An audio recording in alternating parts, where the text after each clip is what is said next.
can I start my business without going into my personal savings? Well, my answer to that is nuanced, but here it is. You are going to have to invest into your own venture. So that is your time, your talent, and or your treasure, your money. When you're starting a venture, you are going to have to be the first one in. You're the first one who believes in you. You're the first one that is going to be supporting and envisioning and documenting this. I went into a bit about this in a segment called What to Do Before You Quit Your 9-to-5, right? But when you're thinking about what it takes to build a business, finances are important. Be very, very wary of any sort of get rich quick or no money down or no personal investment or $0 needed to get a business venture or go into a business venture. That is something that is a false claim. You're going to be making an investment. Now, the amount of investment may depend upon the venture that you're going into, etc. Maybe it's not necessarily direct cash, but it will be your time. You've likely heard of the common phrase, time is money, right? So even if it's things like for a product company, if you're doing all the software development yourself or whatever product that you're putting out, maybe you're putting in your time unpaid to get that product or that particular offering ready and properly packaged, whatever that means for the business that you have. So that is your time, uncompensated time that is going into your venture, time that could be spent on things that could pay you, that could give you revenue. But when you're doing it for yourself and starting your own company, these are things that you are doing and that you are investing in your business without getting paid. Again, it may not be a direct check that you are writing to yourself or pulling directly out of your personal savings, but it is your time, your uncompensated time that you are putting into your business. There's effort that you're going to have to put forward to invest in your business. You can't look for others to invest in your company, be that in the form of raising funds or even with clients, if you don't believe enough in what you are building and bringing to market to invest your dollars, your time, your talent, your treasure into it, right? So when you think about personal savings, yes, while my answer is yes, you may have to go into them.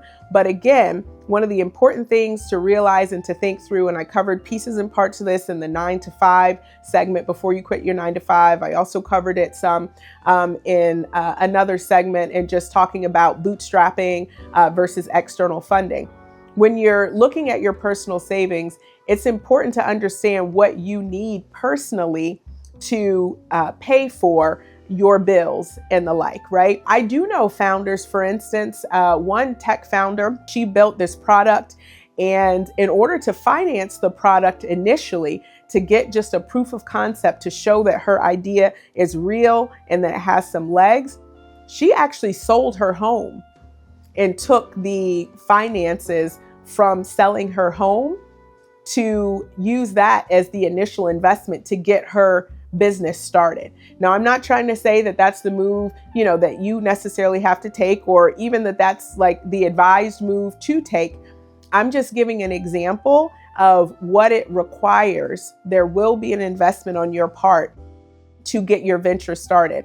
Another colleague of mine took a very unconventional approach to getting money to start her venture. I'll leave that story for her. Maybe we'll have some future segments where, I get to talk a bit more about specific stories of other founders. She took a very unconventional way after she wasn't able to get initial funds from angels or venture capitalists to raise money for her venture. One of the things that you really should be thinking about when you're thinking about a business, typically people are going into business to provide a certain service, but you want to provide that service in a profitable manner. The businesses that I'm largely referring to are for-profit businesses. Of course, not-for-profit businesses, certainly they have a specific mission that they're looking to accomplish, etc. But when you're thinking about the for-profit businesses, profitability is certainly one of the areas or metrics of success that you're looking for. So the thing with that is, if you're looking to make money, again, there is not a way that I have seen that's legal and has integrity, where you can make money without it requiring some money before that, or some investment.